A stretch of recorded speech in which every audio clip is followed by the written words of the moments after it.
Bienvenue à cette émission Enjeux du millénaire. Aujourd'hui, nous voulons parler aujourd'hui de l'intelligence artificielle. La Bible nous prévient déjà.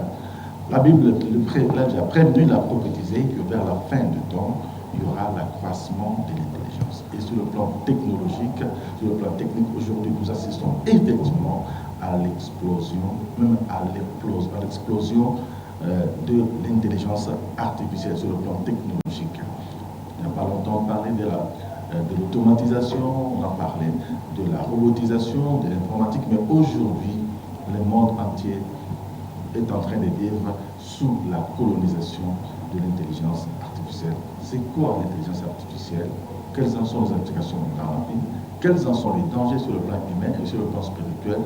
Nous allons voir tout ça dans cette émission Enjeux du millénaire, une émission à laquelle j'ai invité pour vous, une fois de plus, le docteur Jéhou Moliko Monde Mukita. Il est docteur en théologie pratique, il est expert en eschatologie et il est médecin épidémiologiste.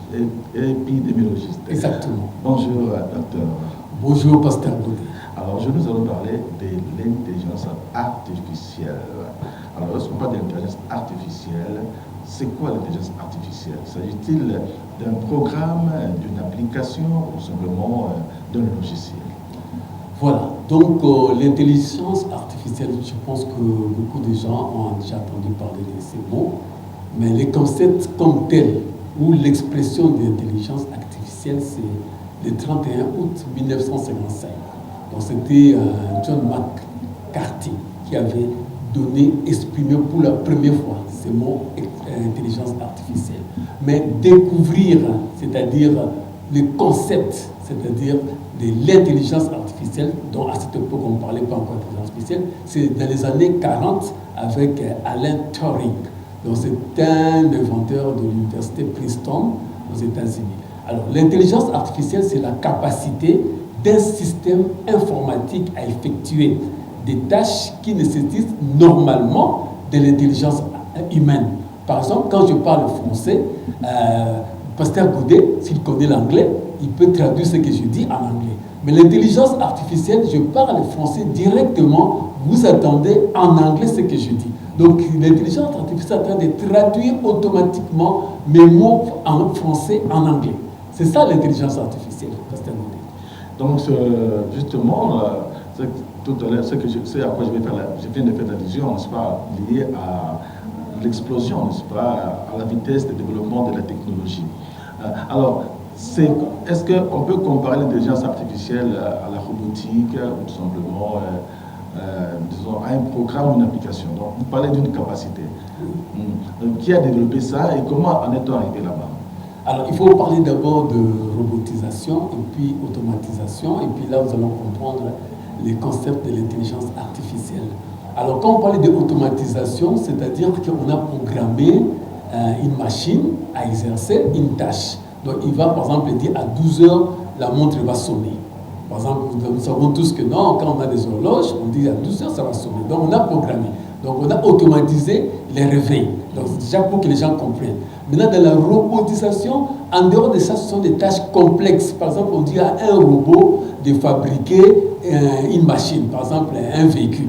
Donc, le robot a déjà un programme dans son système, et puis après, dès que vous appuyez « on », il commence à fabriquer, à assembler les matériels. Il assemble, par exemple, le pneu, il assemble la carcasse, il assemble la pare-brise. Donc, tout cela, c'est la robotisation, c'est-à-dire un mécanisme beaucoup plus complexe. Tandis que l'automatisation, c'est juste programmé pour que la machine exécute une tâche donnée. Comme j'ai dit, les montres, par exemple, sonner à 12 heures juste.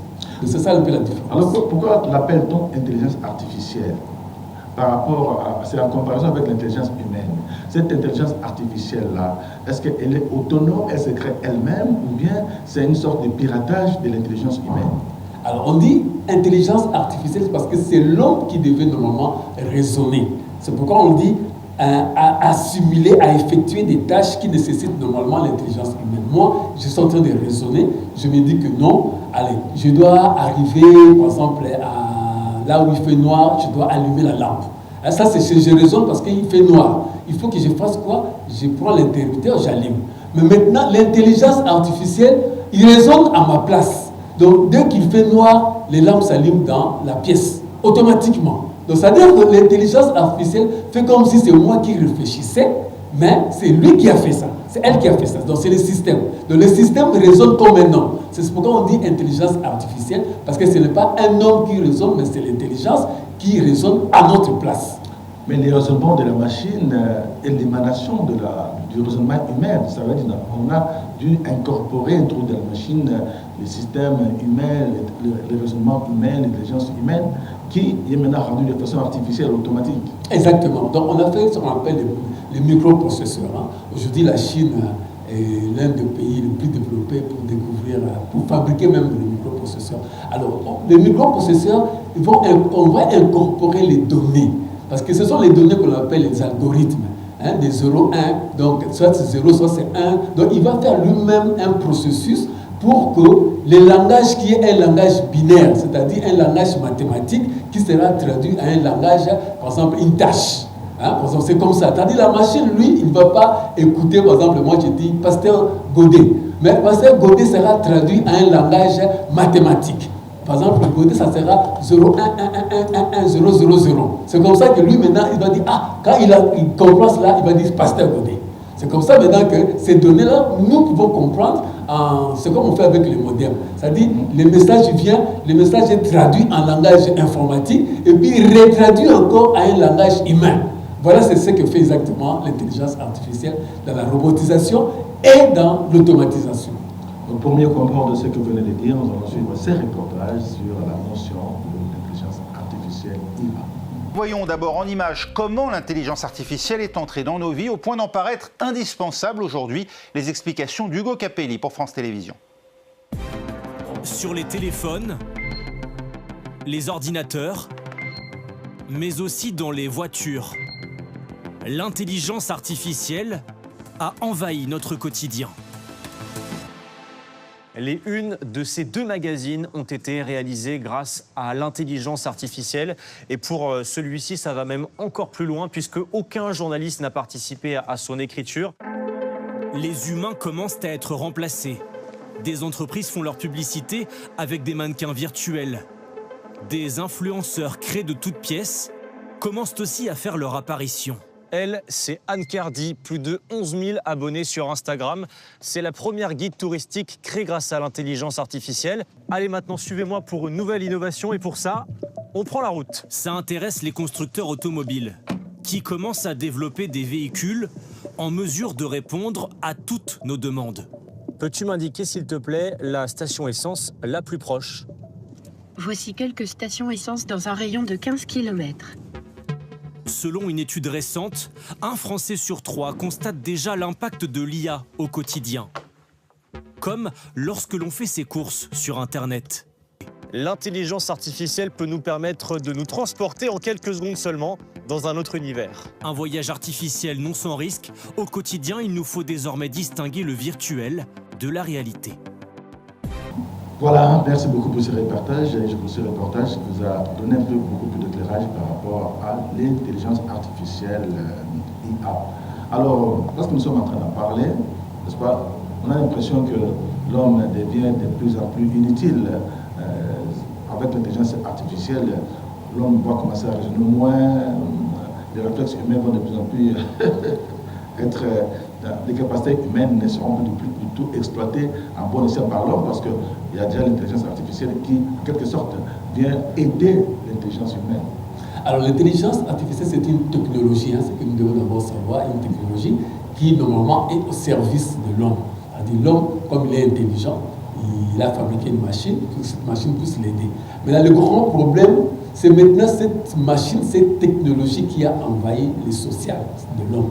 Partout maintenant, c'est l'intelligence artificielle. Partout, nous pouvons trouver des machines qui travaillent à la place de l'homme. C'est ce qui va créer maintenant dans la société beaucoup de bouleversements. Par exemple, on va perdre beaucoup d'emplois qui, au début, c'était par exemple des mécaniciens, c'était des informaticiens ou bien des caissiers. Mais dans l'avenir, même c'est déjà ça, dans certains pays développés, tu vas plus trouver un caissier, c'est-à-dire un homme, mais tu vas trouver une machine qui reçoit l'argent que tu payes. D'ailleurs, même maintenant, on ne paye même plus avec l'argent, c'est avec une carte bancaire. Tout est payé par carte bancaire. Donc, l'homme devient un petit paresseux parce qu'il est envahi partout par les machines intelligentes qu'on appelle intelligence artificielle. Donc, on peut dire que c'est l'automatisation au plus haut niveau.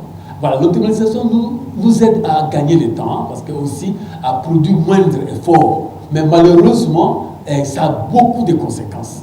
Les méfaits de la société et des conséquences tant spirituelles que aussi dans d'autres domaines. Ben, voilà. On en parlera plus tard pour les dangers, parce qu'aujourd'hui c'est la première mission que nous allons utiliser beaucoup plus pour développer certaines notions élémentaires pour que les gens, les peuples de Dieu devant notre Père, puissent comprendre. Je sais qu'il y en a qui en savent davantage, on pourra toujours rejoindre leur niveau. Mais pour le moment, nous sommes en train d'expliquer l'origine de l'intelligence artificielle, les différentes applications et comment aujourd'hui il y a un engouement vers l'intelligence artificielle. Donc c'est comme si on nous contraint nous tous, on nous contraint le monde entier à utiliser l'intelligence artificielle. Ce qui parfois permet à certaines personnes de penser que c'est le règne satanique, tout cela c'est satanique.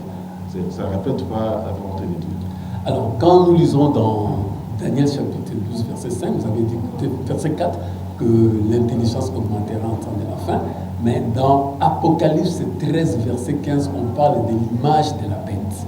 Alors, vous savez ce qu'on appelle hologramme. Hologramme, c'est-à-dire, c'est un système visuel dans lequel quelqu'un, même s'il est déjà décédé, aujourd'hui, vous connaissez Michael Jackson, par exemple, qui est déjà décédé, avec l'hologramme, nous pouvons faire chanter Michael Jackson dans un concert et tout le monde voit aussi, hein, c'est un effet, bien sûr, c'est un effet visuel. On voit Michael Jackson chanter comme il était à l'époque, mais c'est ça maintenant. Alors, Apocalypse 13, 15 nous dit qu'il fera animer l'image de la bête. Or, nous savons que la bête, c'est l'antichrist qui va venir. L'antichrist, comme c'est une personne, ça sera un homme, ne peut pas être partout dans le monde. Il ne peut pas être en Europe, en Afrique, aux États-Unis ou bien en Asie au même moment. Il n'y a que Dieu qui a cette capacité-là d'être partout. Dieu est omniprésent. Hein, on appelle ça, ce sont des caractères non moraux de Dieu. Hein. Donc l'omniprésence, l'omniscience et aussi l'omnipotence. Ça, c'est Dieu.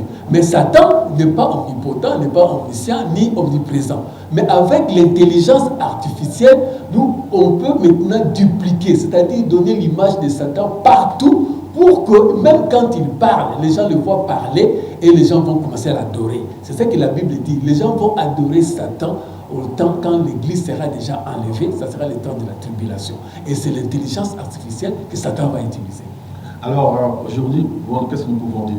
Ces inventeurs-là, ceux qui inventent là, la plupart, ce sont des gens qui sont versés dans l'occultisme, qui sont versés dans les loges. Est-ce qu'on peut attribuer cette intelligence artificielle à Dieu ou à l'homme ou à Satan?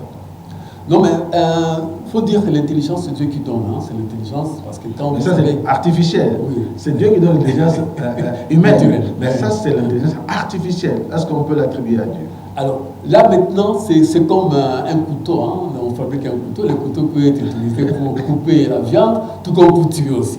Alors, la technologie, elle est neutre. Mais là, le problème, c'est que c'est Satan qui va utiliser cette technologie d'intelligence artificielle pour détruire. C'est parce que l'intelligence artificielle est utilisée aussi dans les églises. Hein. Aujourd'hui, tu peux avoir même la Bible, hein, et lire la Bible par l'intelligence artificielle. Tu dis seulement, donne-moi Romains chapitre 3, verset 23. Directement, il commence à lire. Hein. Voilà. Donc, tous ont péché et sont privés de la gloire de Dieu. Donc, c'est ça l'intelligence qui te donne ça. Mais aussi, les satanistes peuvent utiliser l'intelligence artificielle pour détruire avec des images pornographiques et avec des images obscènes. Donc, tout cela, ça dépend maintenant de l'utilisation de l'intelligence artificielle. Donc, on peut dire que ce n'est pas Dieu qui a créé l'intelligence artificielle. Dieu a créé l'homme et l'homme, maintenant, avec son intelligence, est arrivé à produire, à inventer. Nous en parlé d'Alan Turing et aussi de John McCarthy. Alan Turing, c'est lui qui a inventé un peu les concepts. Tandis que John McCarthy, c'est le premier à utiliser l'expression intelligence artificielle. Ah, voilà, donc ça n'a rien à voir avec ça, et que les hommes de Dieu, l'Église peut aussi utiliser peut faire recours attention à l'intelligence Oui, artificielle. Comme j'ai dit, Satan, il utilise toujours quelque chose pour détruire. Hein? C'est Genèse chapitre. Vous savez, dans Genèse, l'arbre de la connaissance du bien et du mal. Exactement. Qui a créé l'arbre de la connaissance du bien et du mal? C'est Dieu. Mais le problème, c'est que Satan a utilisé l'arbre de la connaissance du bien et du mal pour que l'homme puisse désobéir. La même chose aujourd'hui, l'intelligence a été donnée à l'homme par Dieu. Maintenant, l'homme a créé l'intelligence artificielle et Satan va utiliser l'intelligence artificielle pour détruire. C'est comme ça que Apocalypse 13, 15, ça sera pour détruire, ça sera un instrument pour que les hommes qui vont rater l'enlèvement vont adorer la bête de l'Apocalypse. Donc faites très attention, nous sommes déjà à l'ère où le monde est en train de préparer un gouvernement unique. Et ça va arriver. Gouvernement unique signifie religion aussi unique. Il y aura une seule religion. Or, quand on parle d'une seule religion, cette religion doit utiliser une personne qui doit être adorée. Ça ne sera plus Dieu, mais ça sera maintenant l'Antichrist. Et c'est très important de donner ces précisions parce que pour ceux qui sont trop spirituels, ils attribuent tous ces espoirs-là à Satan, mais nous savons que Satan, la Bible dit, ne crée rien du tout. Exactement. Ne crée rien du tout. Si c'est l'homme qui crée, quelle que soit l'influence qu'il va subir, l'intelligence est donnée par Dieu, mais vraiment l'application parfois est manipulée par le diable. Ce que nous craignons, c'est la manipulation au niveau des satanistes pour nuire. Parce qu'en fait, aujourd'hui, ça paraît un peu comme une forme de séduction dans cette intelligence artificielle. Complètement séduction parce que il faut voir les faits, hein, c'est-à-dire ce que l'intelligence artificielle peut faire. C'est prodigieux. C'est vraiment quelque chose, on peut se dire, mais comment c'est possible, hein? Je prends par exemple, j'achète une voiture, on appelle voiture intelligence. Dès que j'arrive là où il y a un tunnel, la voiture intelligence va allumer les phares automatiquement, même si moi je n'ai pas appuyé. Ça s'allume automatiquement. Donc, il trouve devant moi, il y a un obstacle. Ça va s'arrêter automatiquement, même si je n'ai pas appuyé la pédale de frein. La voiture va s'arrêter automatiquement pour que je ne puisse pas faire un accident. Ça, c'est l'intelligence artificielle. Donc, vraiment, aujourd'hui, tout le monde est séduit pour pouvoir utiliser l'intelligence artificielle dans tous les domaines. Je vous dis dans tous les domaines. Mais pourquoi on appelle ça artificielle alors que c'est une intelligence qui vient de l'homme? Parce que la machine elle-même ne peut pas produire tous ces mouvements-là si l'homme n'introduit pas cela dans la machine. Oui, on l'appelle artificielle parce que c'est la machine qui résonne à la place de l'homme. L'homme, mais parce que c'est un ensemble de raisonnements que l'homme a incorporé dans la machine. L'homme a juste, je vais dire, découvert ces concepts que j'appelle les microprocessus. Les microprocesseurs, c'est eux qui font résonner la machine. Hein, ce sont les microprocesseurs. Alors maintenant, on est arrivé maintenant dans un domaine où c'est la machine elle-même qui va commencer maintenant à s'auto-programmer. Vous avez suivi beaucoup de films là, je pense, sur iRobot. Hein, c'est un film qui date des années, je pense, avant 2000. Hein, mais ce film-là, on nous montre que les machines peuvent commencer à se fabriquer elles-mêmes. Et ça sera très dangereux parce qu'ils vont commencer à prendre la place de l'homme. Et nous sommes déjà arrivés au moment donné où les machines ne veulent plus de l'homme.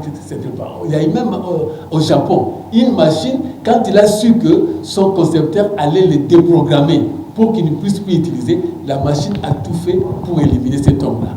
Hein, parce que vous vous rendez compte, la machine arrive comment le déprogrammer pour qu'il ne puisse plus être utilisable. La machine fait tout pour tuer maintenant cet homme-là. C'est dangereux. C'est très important. Oui.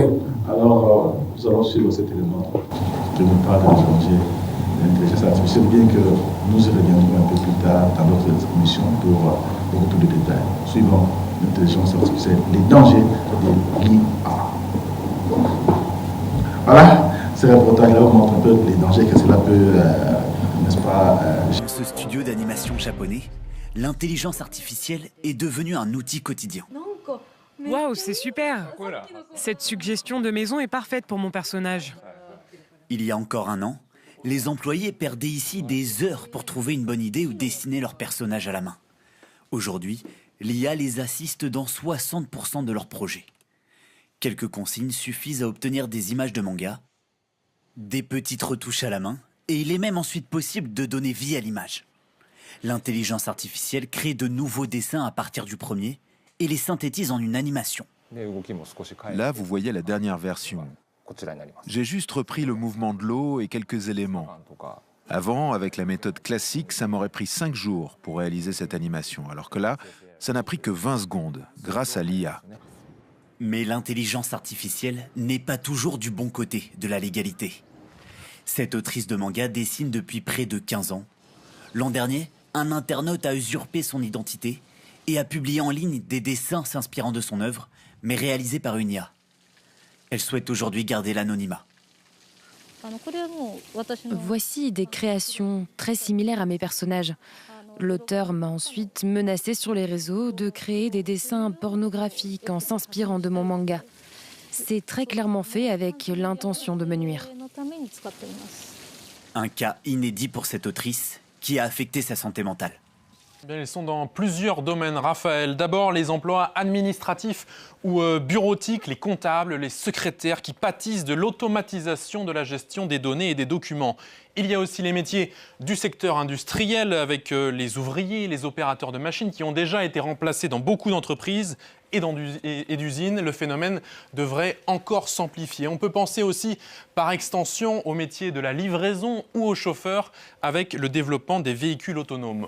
Autre secteur, les métiers techniques comme le développement de logiciels informatiques. Par exemple, l'IA code de plus en plus efficacement. Inquiétude aussi dans le domaine scientifique et médical. On pense à la chirurgie, on pense aussi à la radiologie. L'IA améliore d'ores et déjà la détection des maladies. Enfin, dernier grand secteur menacé, c'est vous et moi, Raphaël. Les professionnels de l'information, les créateurs de contenu en général. On peut penser aussi aux juristes, aux analystes financiers, tous pourraient être dépassés par une technologie quasi instantanée et illimitée. Selon un récent rapport du Forum économique mondial, 300 millions d'emplois pourraient disparaître d'ici 2030, en particulier dans les économies les plus avancées.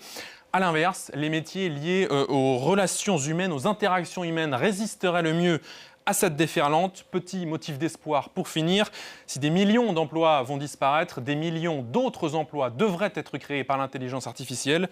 L'Organisation internationale du travail dit que l'IA devrait même créer plus d'emplois qu'elle n'en supprime. Ça, c'est une bonne nouvelle parce que jusque-là...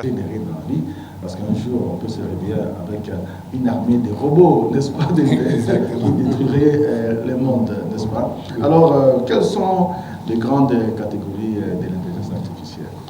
Alors, les grandes catégories, nous avons 3 grandes catégories. Il y a l'intelligence artificielle faible, intelligence artificielle forte et puis apprentissage automatique. L'intelligence artificielle faible, c'est simplement quand tu demandes à la machine de te donner, par exemple, il dit est-ce que vous pouvez me donner l'histoire de Hitler, par exemple, ou bien l'histoire du Congo. Vous tapez dans la machine, vous tapez juste histoire du Congo de 1960 en 2000. Il va vous faire sortir ça. Ça, c'est l'intelligence artificielle faible. Donc vous comprenez, c'est juste exécuter un ordre. Oui, j'ai suivi dans les réseaux sociaux un monsieur-là, de bonne foi, qui dit qu'il est prêt à vous rédiger votre livre, votre mémoire, moyennant $500. Oui. Il vous rédige, vous lui donnez seulement la thématique, votre thème, et puis dans un mois, il vous reproduit vos idées-là, vous les reproduit sous forme d'un livre. Ça, c'est aussi l'utilisation de l'intelligence catégorie IA faible. Bon, là, c'est comme on peut mettre ça dans intelligence artificielle faible, parce que c'est juste exécuter simplement un ordre programmé. Maintenant, dans la deuxième catégorie, c'est intelligence artificielle forte. Maintenant, la machine commence elle-même à raisonner. Au début, c'est juste, il exécute. Il exécute ce que vous lui demandez. Mais deuxième forte, maintenant, elle commence à raisonner. Je peux discuter avec la machine? Oui, vous pouvez discuter. Par exemple, une machine qui a été fabriquée, on dit quel est ton nom? Il répond, mon nom, si tu l'avais dit, par exemple, je m'appelle Sylvie. Le robot, souvent, on a donné le nom de Sylvie parce qu'on disait c'est une machine. Mon nom, c'est Sylvie. Il va parler d'une voix féminine, vraiment. D'une voix féminine. Mon nom, c'est Sylvie. Voilà. Donc, ça, c'est déjà forte. Et puis, la troisième catégorie, c'est l'apprentissage automatique. Maintenant, il y a l'innovation, il y a la créativité. Donc, la machine, maintenant, peut vous créer même toute une voiture. Vous êtes là seulement, vous regardez comment la machine est en train de créer. Ça, c'est la dernière catégorie. Et c'est dans cette dernière catégorie que nous pouvons inclure les robots humains, n'est-ce pas, une femme. De mon avis, sur les réseaux, que vous pouvez ne pas épouser une femme, mais vous achetez juste un robot femme. Oui. Ça, c'est complexe. Ça, c'est vraiment complexe parce qu'il sera programmé à faire des lessives pour vous, à laver des habits, la vaisselle. Donc tout est programmé, donc ça c'est vraiment complexe. C'est-à-dire le robot, c'est qu'une femme peut faire, mais pas tout, effectivement. Hein. Les parties qui sont programmées, les tâches qui sont programmées. Et il y en a qui peuvent enfanter. Comme il n'est pas biologique, c'est juste une machine, il ne peut pas concevoir. Il ne peut pas concevoir. Mais évidemment, dans ce contexte-là, on en parlait plus tard dans les dangers. Il y aura beaucoup plus de possibilités de générer les fausses informations, les fausses images, les faux drames, les fausses personnes, donc une sorte de piratage de la vie naturelle. Mais là, maintenant, Pasteur Godet, c'est ça un des grands méfaits de l'intelligence artificielle. Comment ça s'appelle les fake news. C'est-à-dire qu'une histoire ou bien quelque chose, un événement qui n'a jamais existé, l'intelligence artificielle peut générer ça, et puis on vous dit qu'il y a eu la guerre, par exemple, au Congo. Il vous donne de fausses images générées par l'intelligence artificielle, avec des sons, avec les personnes qui existent aussi, avec leur voix, comme telle que vous connaissez la personne, mais en réalité, c'est une image fictive. C'est pour appeler ça des fake news. Et ça, c'est très dangereux. Alors, on va manipuler une population. C'est ce qu'on fait, c'est pourquoi on appelle ça la guerre numérique. Comme la guerre numérique, vous avez deux pays qui sont en guerre. Alors, chaque pays va fabriquer des fausses nouvelles. Donc, par exemple, on a bombardé telle ville, il y a eu 15 000 morts. Et l'intelligence artificielle va fabriquer ça. On vous montre aussi les images. Oui, on montre les images. La ville détruite. Oui, la ville détruite, alors que ce n'est pas vrai. Mais on a aussi l'intelligence artificielle pour détecter si ce sont de vraies images ou bien de fausses images. Il y a aussi une autre machine pour détecter, qu'on appelle, analyser les versions. Image par inversion. On appelle ça image par inversion.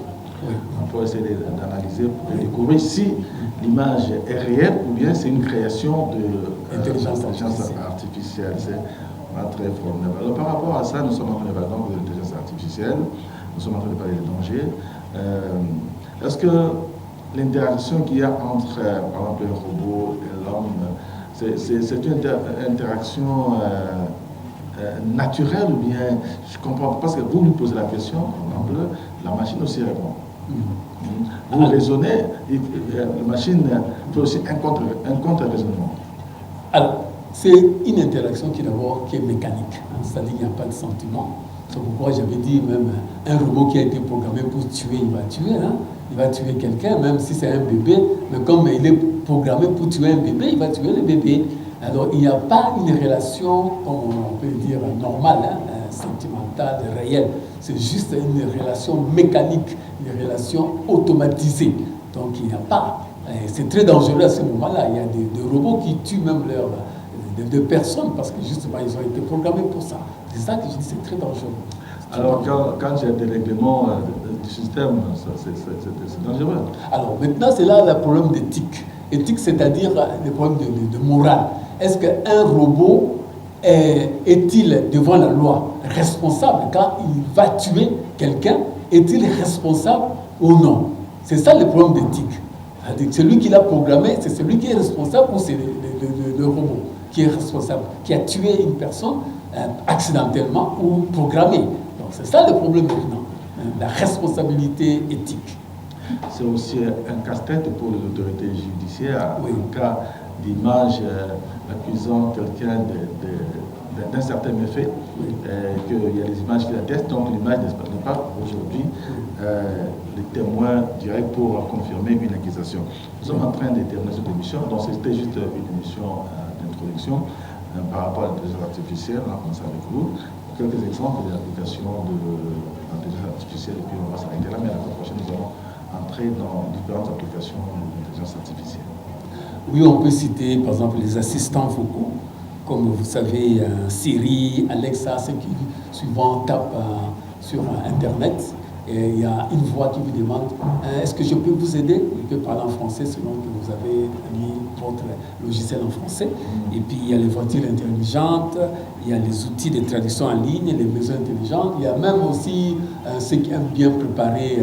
Il y a même des réchauds intelligentes, des cuisinières intelligentes. Donc tout ça, c'est l'intelligence artificielle, les applications. Voiture intelligente, quand il pleut, elle s'arrête. Oui, il peut s'arrêter quand il trouve que la route n'est pas bonne. Il y a deux dames. Oui, il s'arrête là-bas, tout est programmé. Mais est encore plus dangereux, vous savez, dernièrement on a parlé de la guerre Iran-Israël.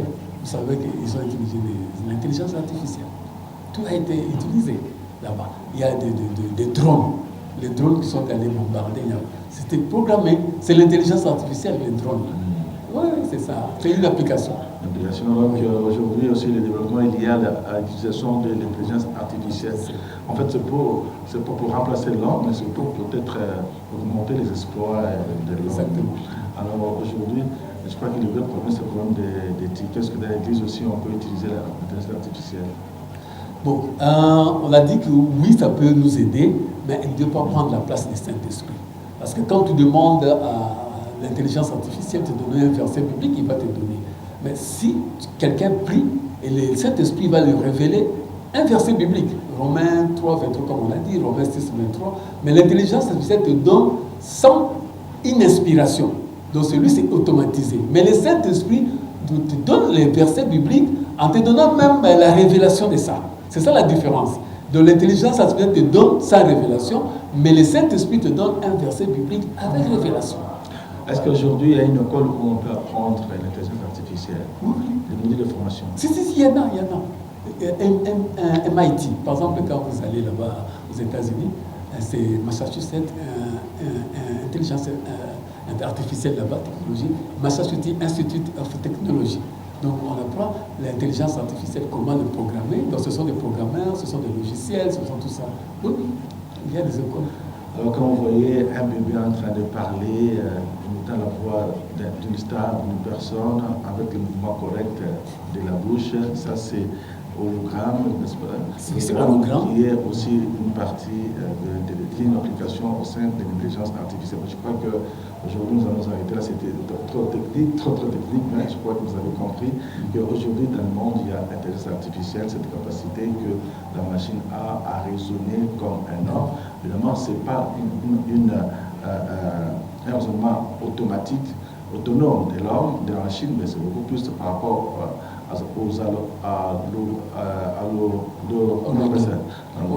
hologramme, aussi certains programmes, processeurs qu'on a utilisés pour donner en quelque sorte à la machine la capacité de pouvoir exprimer cette intelligence-là.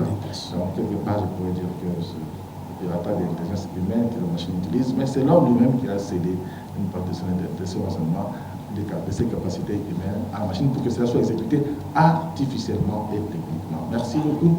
Nous allons nous retrouver la fois prochaine pour plus de détails. Vous pouvez aussi nous écrire en fonction de cette émission d'aujourd'hui. Si vous êtes aussi un expert, vous voulez participer à cette émission, ne manquez pas de nous écrire pour que vous soyez notre prochaine invité dans un domaine quelconque, dans un aspect quelconque de l'intelligence artificielle. D'ici là, portez-vous bien. Merci beaucoup au Dr Géo Mondeko, notre consultant. Je crois que nous allons nous retrouver la fois prochaine. D'ici là, portez-vous bien. Restez branchés sur les programmes des émissions de la télévision simplement. Au revoir.